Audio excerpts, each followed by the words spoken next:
Hello guys, what's up? So in this quick video I'm going to show you how you can find braces filter on TikTok. So I'm in TikTok camera. To get this effect you have to go here. This is the effects gallery.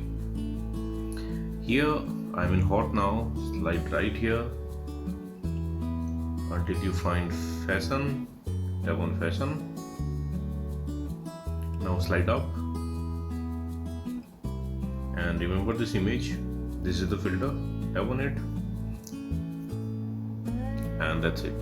And if you are not finding the filter here, then you can go to discover, and in discover you can search for braces effect, and here you will see videos with this effect. Now tap on any video you want, and at the bottom left corner of the screen you should see the effect icon.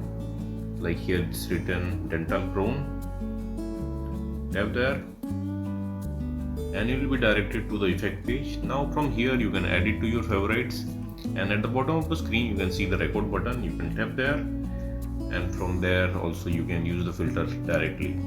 So that's it guys. Likewise you can get this filter and use this filter on TikTok. So thanks for watching the video guys. See you in the next video.